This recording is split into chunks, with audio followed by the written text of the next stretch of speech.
रह्यो भन्ने के भन्छ सत्य कुरा त रविले चाहिँ अब भगवानै मानेर जे गरे पनि ठिक हो भन्ने कुरा त आएन नि। अब आज तपाईँको चाहिँ हेर्नुहुन्छ अब तपाईँको चाहिँ मुगलिङमा चितवनमा चाहिँ सहकारी चाहिँ ठगको प्रकरण रविप्रति चाहिँ विरोधका चाहिँ नाराहरू घन्किएका छन्।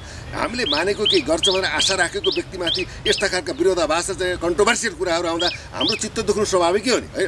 त्यो हुनाले चाहिँ के भन्दा उनले अब चाहिँ विभिन्न अब काण्डै काण्ड अब तपाईँको अब पञ्चतन्त्रले गर्दाखेरि त्यो दोहोरो चाहिँ पासपोर्ट काण्ड चाहिँ महाधिवक्तालाई भनेर रोकिएको दुईटा नागरिकताको कुरा छ, पासपोर्ट काण्ड छ, बुढासैनिकको कुरा छ।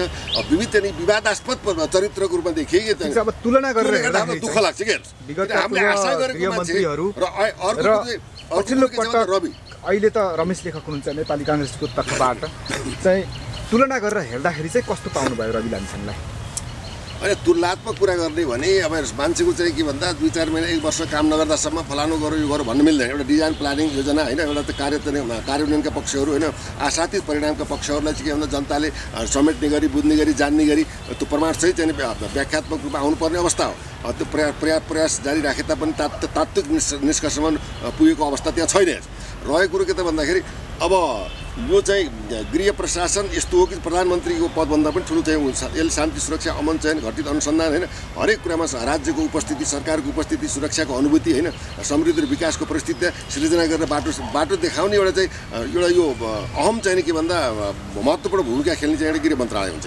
अब गृहमन्त्रीले चाहिँ तटस्थ निर्मम भएर चाहिँ अपराधी अथवा अपराधजन्य घटनामा कारवाही गर्ने यस्ता सहकारी ठग आर्थिक विभिन्न खालको चाहिँ अपराधजन्य घटनाहरूमा सूक्ष्म तरिकाले अनुसन्धान गर्ने, प्रहरीलाई निष्पक्ष अनुसन्धान गर्ने, बाटो तय गरिदिने, त्यसमा हस्तक्षेप नगर्ने खालका कुराहरू चाहिँ गर्दै सबैले चाहिँ आत्मसमीक्षा गरेर अगाडि बढ्ने भने त्यो देशमा शान्ति सुव्यवस्था अपराधका घटनाहरू त न्यून हुन्छ, अपराधले पनि उन्मुक्ति पाउँदैन, यी ठगहरू पनि विदिन 24 घण्टा पक्राउन सक्छ। किनभने त सरकारको त खालको नीति र एजेन्डा हुनु पर्यो। अब हात्तीको खाने र दाँत देखाउने दाँत फरक भयो जस्तै भाषण एकातिर छ, काम एकातिर छ, काम एकातिर छ, भाषण एकातिर छ, यो कुरो मिलेकै छैन। त्यसमा यो रवि लामिछानेकै पछि पर्नु यो दुर्भाग्यपूर्ण विडम्बना हो। त्यहाँ के भन्दाखेरि तपाईँको चाहिँ ऋषिकेश पोखरेलका कुरा पनि आउलान्, धनराज गुरुङका कुरा पनि आउलान्, अन्य चाहिँ विभिन्न चाहिँ संसदहरू मन्त्रीसँग भएका मान्छेहरूको पनि त्यहाँ नाम आएका त्यो पनि नाम आउलान्। अब उसलाई कारवाही गर्दा उसलाई कारवाही गर्नु, उसलाई कारवाही गर्दा उसलाई कारवाही गर्नु, बोकालाई कारवाही गर्ने होइन।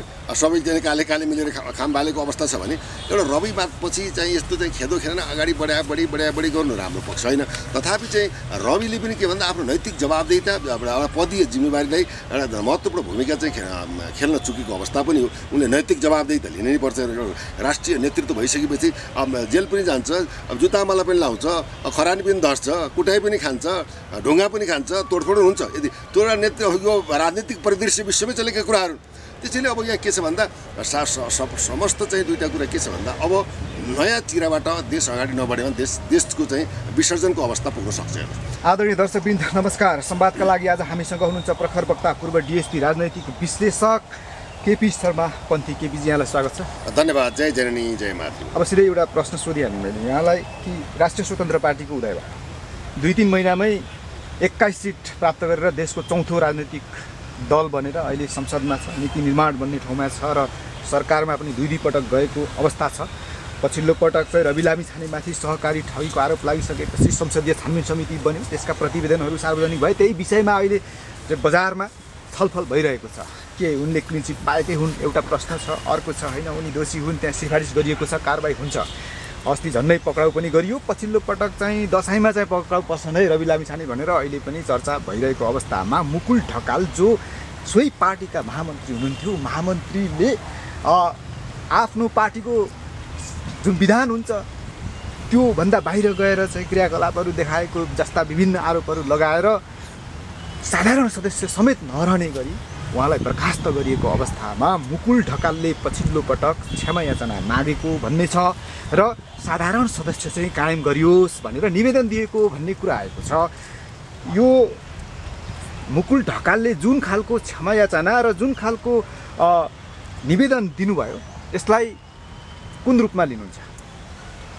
मूलत के भन्दाखेरि पार्टी फुट्ने जुट्ने होइन टुट्ने यावत कुराहरू यो नेपालको राजनीतिलाई कुन परिस्थितिबाट विवेचना गर्ने, यो राजनीति कस्तो राजनीति हो?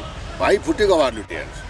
अब एउटा चाहिँ के भन्दा तपाईँले भने जस्तै नेपालको इतिहासमा एउटा चाहिँ क्षणिक चाहिँ 6 महिनाभित्र पार्टी चाहिँ प्रवेश गरेर दर्ता गराएर अब चाहिँ 21-22वटा सिट लिएर चाहिँ एउटा ठुलो चौथो शक्तिको रूपमा स्थापित भएको राष्ट्रिय स्वतन्त्र पार्टीमा रहेका ती चाहिँ विज्ञ योग्य क्षमतावान राष्ट्रवादी होइन, कहीँ दाग नलागेका निष्कलङ्कित त्यहाँ वैज्ञानिक पनि छन्, अनुसन्धानकर्ता पनि छन्, इन्जिनियर पनि छन्, हरेक चाहिँ मल्टी माइन्डेड नेतृत्व आएका हुँदा यिनीहरू स्वयं मेडिकल डाक्टरहरू छन्। भनौँ यस्तो चाहिँ नि देख्दाखेरि हामीलाई बडा एउटा भनौँ हर्ष उल्लास भएको अवस्था थियो। अब युवाहरूले अब केही गर्छन् भन्ने आशा जगाएको अवस्था पक्कै थियो कि छ थियो। अब छ र थियो कुरा गर्दै जाउँ न। अब मूलत चाहिँ के भइदियो भन्दा अब बिचमा अब यस्तो खालको चाहिँ आफ्नै नै पार्टीभित्र महामन्त्री जस्तो पदमा गरिमामय पदमा रहेका मान्छेबाट पार्टीप्रति विरोध, आफ्नै सभापतिप्रति विरोध यति मात्रै भएर अब चाहिँ नेपालको अब हामी अब रविजी अब स्वर्णिमजी र म चाहिँ भारतीय चाहिँ राजदूतावासलाई 5 स्टार होटलमा भेटेर चाहिँ छुट्दाको अवस्थामा हामीलाई भुटान मतलब यो देशलाई एउटा प्रान्तको रूपमा स्थापित गर्ने, भुटानीकरणको रूपमा हुने, भारतको चाहिँ प्रभुत्व हामीले स्वीकार गर्ने भन्ने जस्ता कुराहरू भएको थियो भनेर अनर्गल कुराहरू चाहिँ अब सत्य तथ्य के आधारमा बोल्नुभयो। यी कुराहरूले चाहिँ के गर्दै भन्दा जुन अब त्यो पार्टीप्रति आश भरोसा, राष्ट्रियता, विकास, उन्नति, समृद्धि, स्वरोजगारका कुराहरूमा अब युवाले देश परिवर्तन गर्छन् भनेर जुन एउटा जनता, आम करोडौँ जनताले आशा गरेको एउटा आशाको केन्द्रमाथि नै प्रहार भएको चाहिँ पक्कै पनि हो। एउटा जिम्मेवार मान्छेले बोलिसकेपछि जिम्मेवारी ठान्नु पऱ्यो भएन। पूर्व प्रधानमन्त्री बाबुराम भट्टराईले भन्नु भएन बुढी गण्डकी जलविद्युत परियोजनामा अब प्रचण्डजी, शेरबहादुरजी, केपीजी मिलेर 3 अरब खानुभएकै हो, म प्रमाण दिन सक्छु भनेर अब एउटा पूर्व प्रधानमन्त्रीसँग भएको व्यक्तिले बोलेको अभिव्यक्तिलाई त एउटा सारगर्भित रूपमा हामीले लिन्छौँ नि।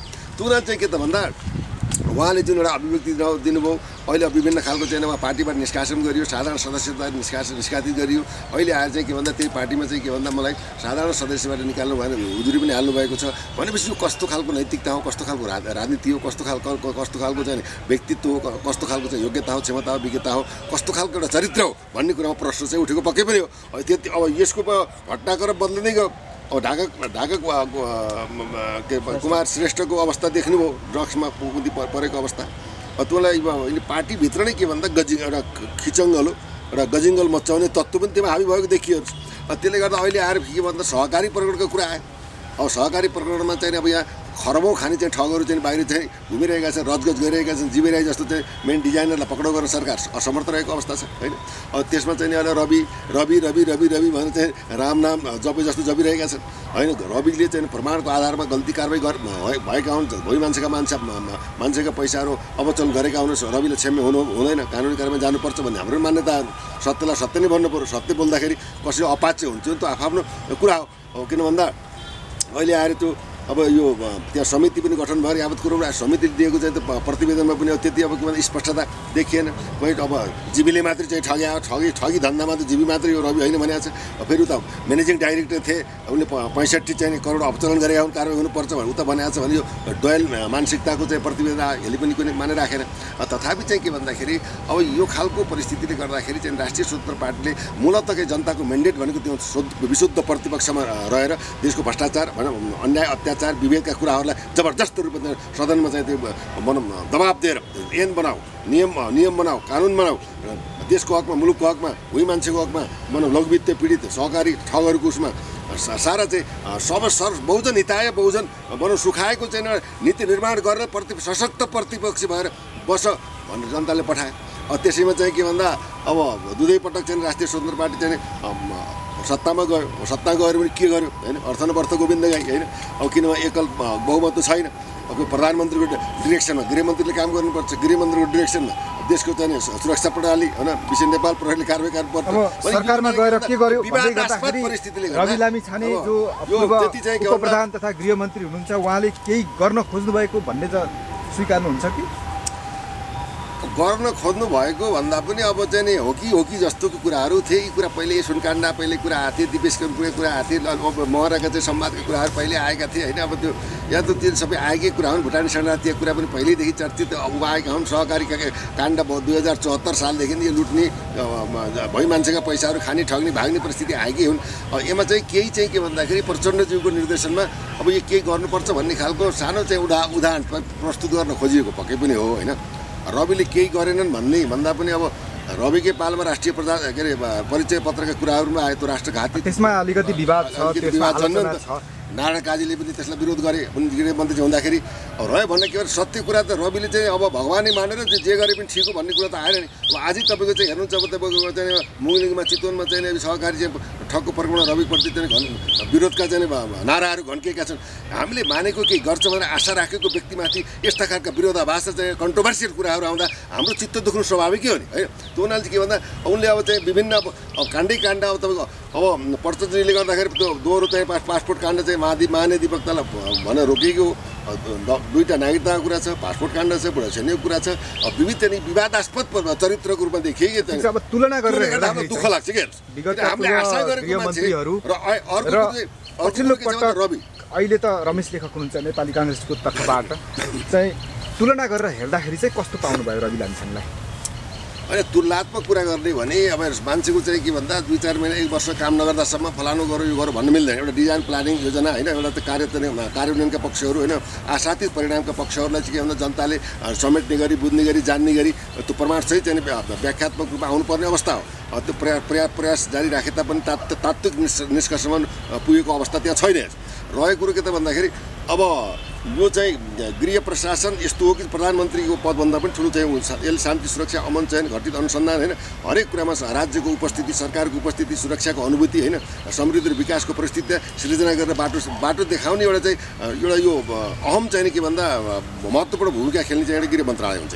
अब गृहमन्त्रीले चाहिँ तटस्थ निर्मम भएर चाहिँ अपराधी अथवा अपराधजन्य घटनामा कारवाही गर्ने यस्ता सहकारी ठग आर्थिक विभिन्न खालको चाहिँ अपराधजन्य घटनाहरूमा सूक्ष्म तरिकाले अनुसन्धान गर्ने प्रहरीलाई निष्पक्ष अनुसन्धान गर्ने बाटो तय गरिदिने त्यसमा हस्तक्षेप नगर्ने खालका कुराहरू चाहिँ गर्दै सबैले चाहिँ आत्मसमीक्षा गरेर अगाडि बढ्ने भने त्यो देशमा शान्ति सुव्यवस्था अपराधका घटनाहरू त न्यून हुन्छ, अपराधले पनि उन्मुक्ति पाउँदैन, यी ठगहरू पनि विदिन 24 घण्टा पक्राउन सक्छ। किनभने त सरकारको त खालको नीति र एजेन्डा हुनु पर्यो। अब हात्तीको खाने र दाँत देखाउने दाँत फरक भयो जस्तै भाषण एकातिर छ काम एकातिर छ, काम एकातिर छ भाषण एकातिर छ, कुरो मिलेकै छैन। त्यसमा यो रवि लामिछानेकै पछि पर्नु दुर्भाग्यपूर्ण विडम्बना हो। त्यहाँ के भन्दाखेरि तपाईँको चाहिँ ऋषिकेश पोखरेलका कुरा पनि आउलान्, धनराज गुरुङका कुरा पनि आउलान्, अन्य चाहिँ विभिन्न चाहिँ संसदहरू मन्त्रीसँग भएका मान्छेहरूको पनि त्यहाँ नाम आएका त्यो पनि नाम आउलान्। अब उसलाई कारवाही गर्दा उसलाई कारवाही गर्नु, उसलाई कारवाही गर्दा उसलाई कारवाही गर्नु, कसलाई कारवाही गर्ने होइन। सबै चाहिँ काले मिलेर खाम बालेको अवस्था छ भने एउटा रवि पछि चाहिँ यस्तो चाहिँ खेदो खेलेन अगाडि बढी गर्नु राम्रो पक्ष होइन। तथापि चाहिँ रविले पनि के भन्दा आफ्नो नैतिक जवाबदेहिता एउटा पदीय जिम्मेवारीलाई एउटा महत्त्वपूर्ण भूमिका चाहिँ खेल्न चुकेको अवस्था पनि हो। उनले नैतिक जवाबदेहिता लिनै पर्छ। राष्ट्रिय नेतृत्व भइसकेपछि जेल पनि जान्छ, जुत्तामाला पनि लाउँछ, खरानी पनि धर्छ, कुटाइ पनि खान्छ, ढुङ्गा पनि खान्छ, तोडफोड हुन्छ। यदि त्यो यो राजनीतिक परिदृश्य विश्वमै चलेका कुराहरू। त्यसैले अब यहाँ के छ भन्दा समस्त चाहिँ दुईवटा कुरा के छ भन्दा अब नयाँ चिराबाट देश अगाडि नबढ्यो भने देशको चाहिँ विसर्जनको अवस्था पुग्न सक्छ। अब हामीले श्रीलङ्का बनोस् बङ्गलादेश बनोस् भन्न चाहँदैन। नेपाल जो समृद्ध नेपाल होस्, स्वाधीन नेपाल होस्, हामी सार्वसत्ता सम्पन्न नागरिक भएर देशमा एउटा छाती फुलाएर आफ्नो विवेक बुद्धि पेसा मर्यादा गर्न पाऊँ, अपमानित कसैबाट हुन नपरोस् भन्ने सबैको इच्छा हो। जबसम्म नेपालमाको परिवेशमा सर्वाधिकार सम्पन्न प्रत्यक्ष जनताले चुनेको होइन कार्यकारी प्रधानमन्त्रीको चाहिँ व्यवस्था हुँदैन तबसम्म नेपाली जनताले समग्र जनताको गार्जेन सही रूपमा स्थापित हुन सक्दैन। अर्को कुरो दुईवटा मात्र पार्ट भन्छु, सङ्घीयताको खारिज गर्ने, कार्यकारी चाहिँ प्रधानमन्त्रीलाई व्यवस्थापन, दुईवटा मुद्दालाई मात्रै अगाडि लिएर बढ्ने हो भने त्यसमा सबै कुराहरू समेटिन्छन् र त्यसपछि के हुन्छ भन्दा देशमा अर्कै खालको चिराबाट यसको विकास हुन्छ। जुन खालको विकल्प दिनुभयो त्यो विकल्पका लागि अहिलेका राजनैतिक दलहरूले सहमति जुटाउन सक्लान् जस्तो लाग्छ? यो गाह्रो छ। किन गाह्रो छ भन्नुहुन्छ, यो संसदीय प्रणाली आफैमा चाहिँ के त भन्दाखेरि मै खाउँ मै लाउँको प्रणाली हो। संसदीय प्रणालीमा किन भन्दाखेरि संसद यहाँ त जनताले आफ्नो अभिभावक चुन्न पाउँदैन। संसदले चाहिँ विभिन्न पार्टीबाट विभिन्न मतान्तर सिद्धान्त विचारबाट आस्थाबाट आएका चाहिँ जनप्रतिनिधिले एउटा किन बहुमतको आधारमा संसदीय व्यवस्था अन्तर्गत संसदले चुनेर पठाएको प्रधानमन्त्री समग्र देशको प्रधानमन्त्री कार्यकारी कदापि हुन सक्दैन। यो ध्रुव सत्य पनि हो। हामीलाई चाहियो कि त अमेरिका जस्तो होइन एउटा कार्यकारीमा जनता भाइ मेरो प्रधानमन्त्री भने मैले पाउनु पऱ्यो नि त। म एमालेको प्रधानमन्त्री, काङ्ग्रेसको प्रधानमन्त्री, माओवादीको प्रधानमन्त्री मलाई चाहियो नि त। सम्पूर्ण चाहिँ भुइँ मान्छेदेखि लिएर टप लेभलको छैन सबैको समानान्तर एउटा प्रधानमन्त्री भयो भने बल्ल देशमा उसले 5 वर्षमा कायापलट गर्न सक्छ। यो राजनीतिक पद्धति प्रणाली चेन्ज गर्नु। यहाँकै यो विकल्प र यो विचारलाई समर्थन गर्दै पूर्व प्रधानमन्त्री तथा नेकपा माओवादी केन्द्रका अध्यक्ष पुष्पकमल दाहाल प्रचण्डले पनि कार्यकारी राष्ट्रपतिको अवधारणा ल्याइरहनु भएको छ र पूर्व गृहमन्त्री रवि लामिछाने जुन बेला प्रधानमन्त्री हुनुहुन्थ्यो पुष्पकमल दाहाल प्रचण्ड र दुवैजनाको एकमत के छ भने यो अहिले बनेको सरकार चाहिँ यही विभिन्न खालका आरोपहरूलाई ढाकछोप गर्नका लागि बनेको यो सरकारबाट केही पनि आशा गर्न सकिँदैन भनेर भनिरहेको अवस्था छ। विशेष गरी प्रचण्डले केही दिन अगाडि मात्र त्यो अभिव्यक्ति दिनुभएको छ कि यो अहिले बनेको सरकार चाहिँ त्यही उद्देश्यका लागि बनेको जस्तो लाग्छ या यो आरोप मिथ्या हो? यो आरोप मिथ्या हो। प्रचण्डजीको के छ भन्दा अब अलिकति नरम स्वभावको हुनुहुन्छ, तर रहेको कुरो के त भन्दा केही गर्न खोजेको लास्ट टाप र सबै सिद्धिसकेपछि होइन अब यसो जुरुमुराउन खोजेको अवस्था पक्कै पनि हो। आज चाहिँ त्यत्रो चाहिँ बहुमत प्राप्त चाहिँ माओवादी सरकारमा हुँदा पनि केही नसारी काण्डको ताण्डव मचाएको त एउटा पार्टी पनि चोखो छैन। हेर्नु सत्य बोल्दाखेरि हेर्नु राष्ट्रिय स्वतन्त्र पार्टी त चोखो रहेन, केही चाहेको भनेपछि सत्य त बोल्नै पर्छ होइन। अब राष्ट्रिय प्रजातन्त्र पार्टी सत्य तथ्य बोल्ने हामीलाई के मतलब कुरो भएन। अब जस्तै राज संस्था अथवा सङ्घीयता अब हिन्दू धर्मको चाहिँ एजेन्डा लिएर चाहिँ हिँडेको राष्ट्रिय प्रजातन्त्र पार्टी इलामा त हेरिहाल्नु, जनमत पनि जफत भयो भने जनताको चाहना के हो, भावना के हो, मर्म के हो, प्रतिष्ठा के हो, यो कुरा त बुझ्नुपर्ने आवश्यकता छ। तथापि चाहिँ के भन्दा प्रचण्डजीले अब त्यो राष्ट्रपति भन्दा पनि यहाँ के छ भन्दा देशको मूलत हाम्रो चाहिँ एजेन्डा होइन, देशलाई चाहिने र विगतको चाहिँ एउटा गौरवान्वित इतिहास बोकेको होइन राष्ट्रपतिको ठाउँमा राजा राख्दा के आपत्ति भयो? कार्यकारी प्रधानमन्त्री जनताको बनाउँदा के आपत्ति हो? शासकीय स्वरूप चाहिँ जनताको छोराले चलाउँछ भने राजाहरू सम्मानित भएर अहिलेको राष्ट्रपति जस्तै सैसाब गरेर बस्छन्। त्यति पनि गर्न सक्ने हुती छैन, त्यो त बुझ्नु परेको परेन। यही राजालाई चाहिँ तपाईँले के गर्छ भन्दाखेरि अब सिंहासन राज्याभिषेक गराउँछ इन्डियाले। हेर्नुहोस् आज भुटानमा हेर्नु त्यो सम्मान, त्यो इज्जत, त्यो प्रतिष्ठा हेर्नुहोस्, त्यो एउटा राजकुलको त इज्जत भएको अवस्था छ नि त। त्यो त देशको लागि मान शान गौरव र इज्जतको प्रतिष्ठा हो कि होइन। अब प्रचण्डजीले पनि भन्नुभएको छ ए राजा हुँदाखेरि कस्तो इज्जत थियो, कस्तो शान थियो, कस्तो मान थियो, आज यो संस्था यस्तो बदनाम। प्रचण्डले त्यसो भनिरहँदा र यतिखेर भुटानको भ्रमण सम्पन्न गरेर इन्टरकनेक्सन हेर्दाखेरि हेर्नु राजा ज्ञानेन्द्र शाह फर्किरहेको अवस्थामा उहाँलाई गरिएको त्यहाँको सम्मान र यावत त्यहाँका गतिविधि हेर्दाखेरि जुन सम्मानजनक छ भनेर भनिएको छ, यसको राजनैतिक सङ्केत चाहिँ के हुनसक्छ? राजनीतिक सङ्केत के छ भन्दा कि त अब चाहिँ अब यो देश चाहिँ अर्थतन्त्रबाट डामाडोल भएर सैन्य कु हुनु पऱ्यो होइन। सेनाले चाहिँ शासन सत्ता हातमा लिएर चाहिँ डेमोक्रेटिक वे अफ लाइनमा जानुपर्ने अवस्था बन्न सक्ने एउटा बाटो हुन्छ। त्यो अहिलेको परिस्थितिमा सम्भव छैन स्पष्ट बोल्दा। दोस्रो त के हुन्छ त भन्दाखेरि तपाईँको डेमोक्रेसीलाई लत्याउन मिल्दैन। प्रजातन्त्र, लोकतन्त्र, गणतन्त्रलाई सम्मान गर्नै पर्छ, किनकि जनताले ल्याएको तन्त्र अहिले जनता बोल्न पाउनु पऱ्यो होइन। जनताको चाहिँ एउटा भनौँ बहुआमिक अधिकारलाई, मानव अधिकारलाई संरक्षण गर्ने भने त जनताको यहाँ जनताको तन्त्र भन्छ, यहाँ निरङ्कुशता लादेको अवस्था पनि छ। यहाँ को चोखो, को राम्रो, कसको कार्यकालमा राम्रो भयो भन्ने त अब सुन्नै पाएनौँ। र रहेको कुरो के भन्दा यदि सत्यता बुझ्ने हो भने यो चाहिँ केही कुराहरूमा संशोधन गर्नुपर्छ, सङ्घीयता टोटल खारेज गर्नुपर्छ। 36,000 चाहिँ नि कर्मचारी भन्दा पनि बढ्ता सोफिस्टिकेटेड तलबधारी चाहिँ यी चाहिँ जनप्रतिनिधि हामीले पाल्न सक्दैनौँ। हेर्नुहोस् त्यो एउटा बुझ्नुपर्छ। दोस्रो समानुपातिक अब अध्यक्ष चाहिने मन्त्री भएको छ, आफ्नो श्रीमती पनि मन्त्री भएको छ, न जितिया छ, न जनमत छ, न तपाईँको कुनै जनताले जनताको सर्वोच्चता स्वीकार गरिएको छ। राष्ट्रिय सभामा पनि हारेका मान्छेलाई मनोनित गरिन्छ। अब त्यहाँ आफ्नो मान्छे गराउनको लागि उता विभिन्न आयोग, मुस्लिम आयोग भनेको छ, दलित आयोग भनेको छ, विभिन्न खालको आयोग खडा गरेर आफ्नै मान्छेलाई एउटा के भन्दा इस्टाब्लिस गर्ने वातावरण हो। यी सब विकृतिहरूलाई परित्याग गरेर सङ्घीयताको खारेजी गरेर यहाँ चाहिँ के भन्दा सर्वपक्षीय बहुमत जुटाएर लोकतन्त्रमा चाहिँ घात नहुने खालको परिस्थिति जन्माएर निरङ्कुशता नभएर लोकतन्त्रलाई सम्मान गर्दै एउटा उन्नत खालको लोकतन्त्रको चाहिँ प्रत्याभूति दिँदै राजालाई संवैधानिक राजाको रूपमा राख्ने र तपाईँको चाहिँ कार्यकारी प्रधानमन्त्री सम्पूर्ण 3 करोड नेपाली जनताले चुनेर आफ्नो अभिभावक नचुन्दासम्म यहाँ विभेदले छोड्दैन। अब राजा चाहिँ शक्तिविहीन राजाको रूपमा र संवैधानिक अनि एक खालको चाहिँ सांस्कृतिक राजाको रूपमा मात्रै रहनेमा सहमति हुन सक्छ? सहमति हुनुपर्छ। किन भन्दाखेरि तपाईँको राष्ट्रपतिले के गरेका छन्, राष्ट्रपतिको त के भन्दा संसदले जे कानुन पारित गर्छ, मन्त्री परिषदले जे निर्णय गर्छ, जस्तै त्यति बेला राजाबाट लाछाप लगाइन्थ्यो भन्ने सही गरिदिने कुरा हो, प्रमाणीकरण गर्ने कुरा हो। त्यो प्रमाणीकरण गर्नको लागि राजाको चाहिँ इतिहास होइन, महेन्द्रको भूमिका, पृथ्वीनारायणको एउटा गौरव गाथा, एकीकरणको परिस्थिति, हामीले चाहिँ हाम्रो विगत परम्परा इतिहास हो। नेपालमा राजा छ भन्दा विश्वमा अर्कै सान मान इज्जत प्रतिष्ठा हुन आउँछ। अघि एक त अर्को हाम्रो ओङ्कार परि हिन्दू हिन्दू धर्मावलम्बीको देश एउटा पहिचान पनि हुन्छ। अब धर्म आफ्नो ठाउँ छ, धर्म भनेको आस्था कुरा हो। अब यो देशलाई बचाउने हो भने मैले भनेको छु नि, हात्ती बिनाको हस्तिनापुर, बाँदर बिनाको वृन्दावन, मेरुदण्ड बिनाको शरीर, राजा बिनाको देश। तर गणतन्त्रका हिमायती, सङ्घीयताको र यो समानुपातिक जस्ता विभिन्न खालका जनमुखी जुन अवधारणाहरू संविधानमा लेखिएका छन्, त्यसका हिमायती जो नेकपा माओवादी केन्द्रका अध्यक्ष पुष्पकमल दाहाल प्रचण्ड हुनुहुन्छ, उहाँ चाहिँ त्यो सहमतिमा आउने सम्भावना देख्नुहुन्छ? होइन, यो अहिलेको वर्तमान परिप्रेक्ष्यले त्यो देखाएको अवस्था पनि छ। अहिलेको सम्मानित प्रधानमन्त्री केपी ओली पनि त्यो बैलगाडा चढेर चाहिँ अब चाहिँ के भन्दाखेरि अमेरिका पुग्न सकिँदैन, नेपालमा गणतन्त्र स्थापना हुन सक्दैन भन्ने उहाँ नै हो। अब राजनीतिमा हरेक कुराका चाहिँ असम्भावनाहरू केही पनि छन्, एभ्रिथिङ इज पोसिबल होइन, सबै कुराहरूको सम्भावना छ। अहिलेको चाहिँ विगतलाई हेर्दा 2 महिना 2 वर्ष पनि 2/3 सरकार भए तापनि कसैले 5 वर्षसम्म स्थायी रूपमा यहाँ शासन गर्न सकेन।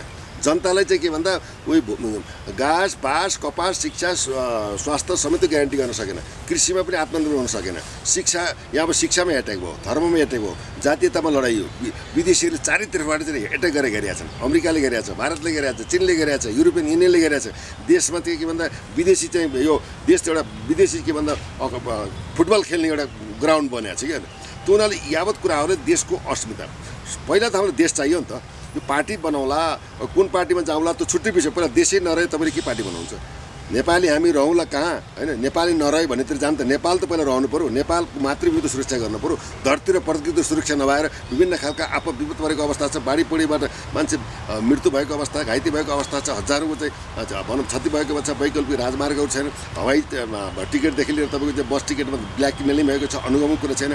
यस्तो चाहिँ चाडपर्व कम्तीमा चाहिने के भने चाडपर्वमा एउटा सामान्य दाल भात तरकारी सामान्य अत्यावश्यक वस्तुको चाहिँ सुपथ मूल्य बजारको व्यवस्था छैन, अनुगमनको व्यवस्था छैन। यत्र तत्र सर्व भ्रष्टाचार, यस्तो व्यथिति अन्याय अत्याचार र आफ्नो पनले देश चल्छ न रहन्छ। अहिले कहाँको मान्छे कहाँ पुग्यो त्यो एउटा माओवादी केन्द्रले आफ्नै भित्रका चाहिँ भाइ भर्दारलाई नेकपा माओवादी केन्द्र र प्रचण्ड अहिलेको जुन अवस्था छ त्यो अवस्थामा जुन खस्किएको अवस्था छ त्यहाँ पुग्नुमा चाहिँ को जिम्मेवार जस्तो लाग्छ? स्वयं नेतृत्व जिम्मेवार हुन्छ।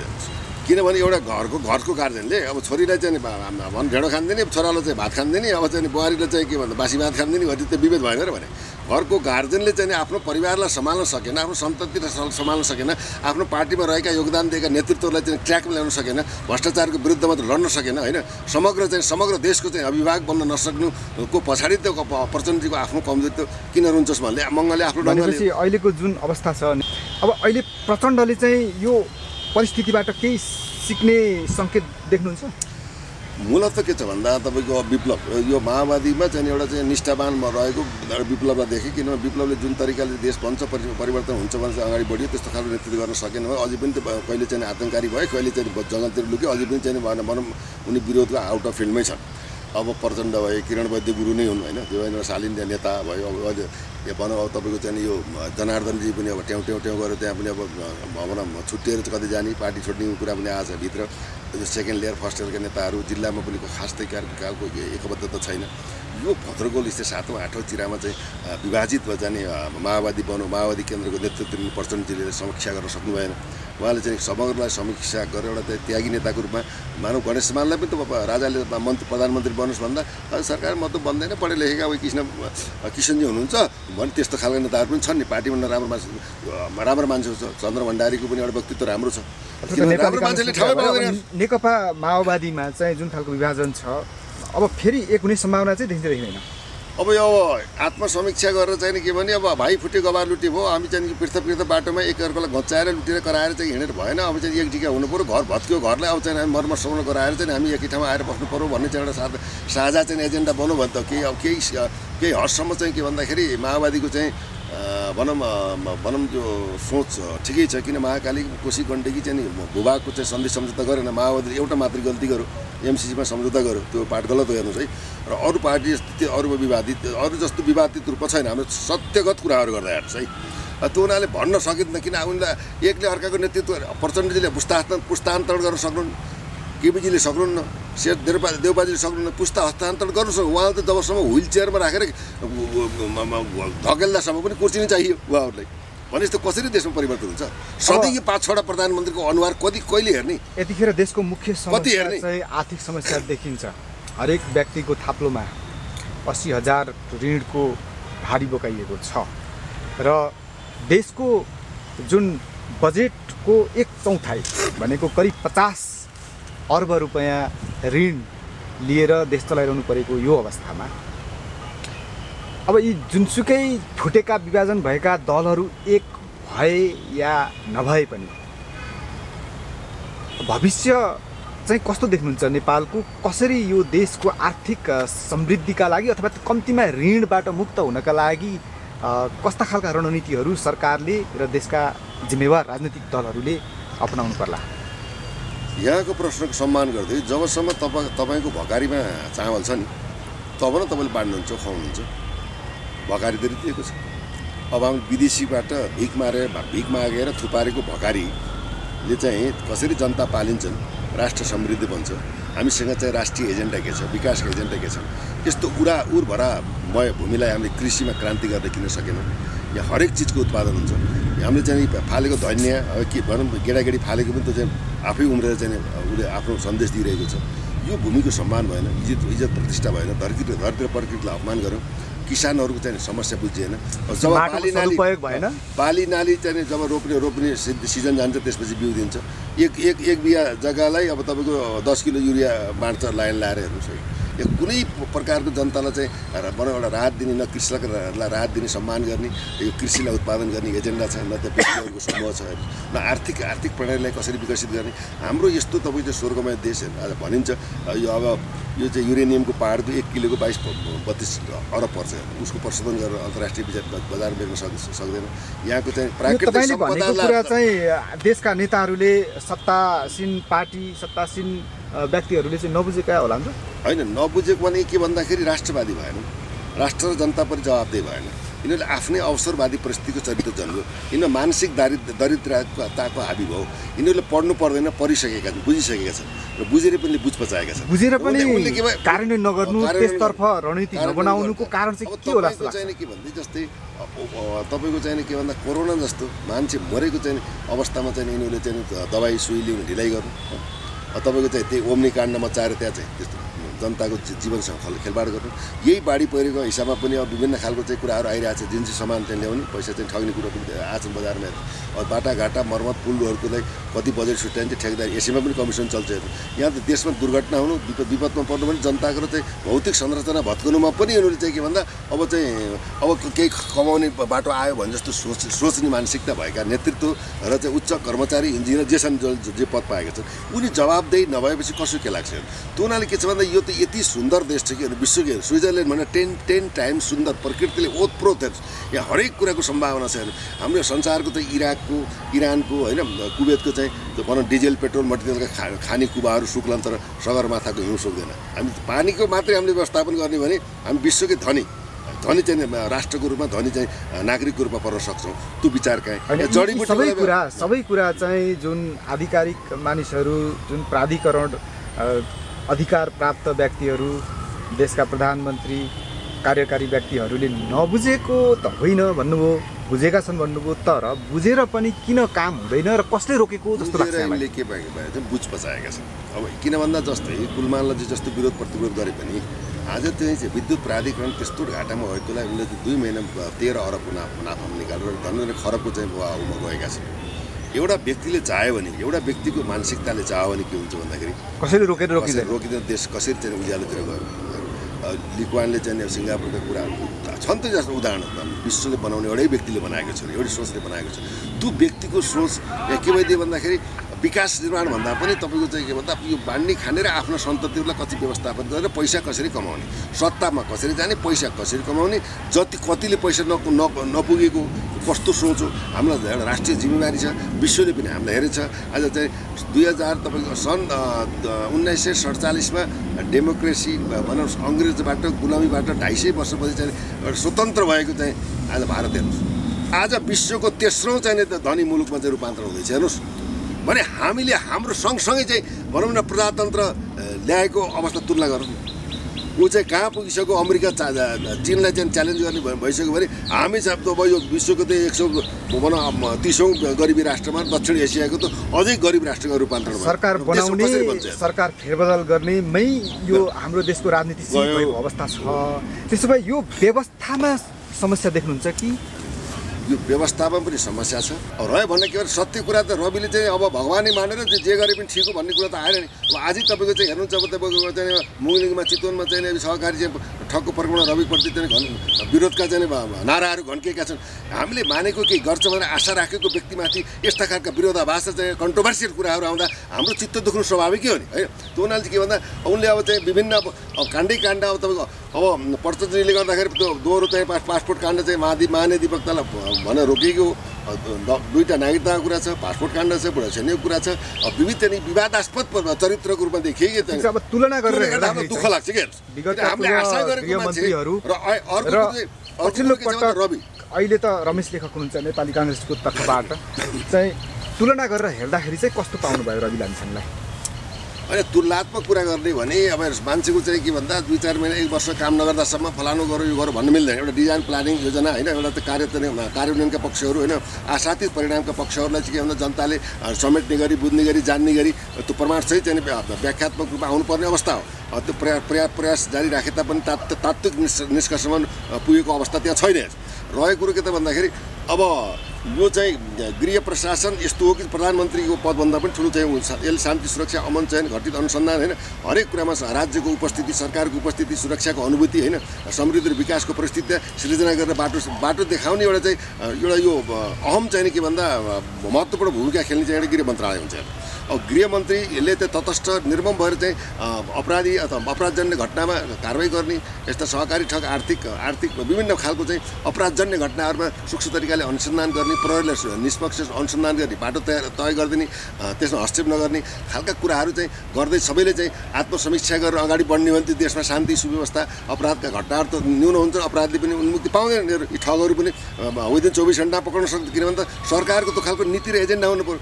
अब हात्तीको खाने र दाँत देखाउने दाँत फरक भयो जस्तै भाषण एकातिर छ, काम एकातिर छ, काम एकातिर छ, भाषण एकातिर छ, यो कुरो मिलेकै छैन। त्यसमा यो रवि लामिछानेकै पछि पर्नु यो दुर्भाग्यपूर्ण विडम्बना आयो। त्यहाँ के भन्दाखेरि तपाईँको चाहिँ ऋषिकेश पोखरेलका कुरा पनि आउलान्, धनराज गुरुङका कुरा पनि आउलान्, अन्य चाहिँ विभिन्न चाहिँ संसदहरू मन्त्रीसँग भएका मान्छेहरूको त्यहाँ नाम आएका त्यो पनि नाम आउलान्। अब उसलाई कारवाही गर्दा उसलाई कारवाही गर्न, उसलाई कारवाही गर्दा उसलाई कारवाही गर्नु, बकालाई कारवाही गर्ने होइन।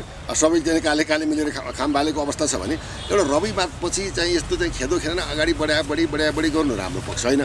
तथापि चाहिँ रविले पनि के भन्दा आफ्नो नैतिक जवाबदेहिता एउटा पदीय जिम्मेवारीलाई एउटा महत्त्वपूर्ण भूमिका चाहिँ खेल्न चुकेको अवस्था पनि हो। उनले नैतिक जवाबदेहिता लिनै पर्छ। राष्ट्रिय नेतृत्व भइसकेपछि अब जेल पनि जान्छ, अब जुत्तामाला पनि लाउँछ, खरानी पनि धर्छ, कुटाइ पनि खान्छ, ढुङ्गा पनि खान्छ, तोडफोड हुन्छ। यदि त्यो नेतृत्व यो राजनीतिक परिदृश्य विश्वमै चलेका कुराहरू। त्यसैले अब यहाँ के छ भन्दा समस्त चाहिँ दुईवटा कुरा के छ भन्दा अब नयाँ चिराबाट देश अगाडि नबढ्यो भने देशको चाहिँ विसर्जनको अवस्था पुग्न सक्छ।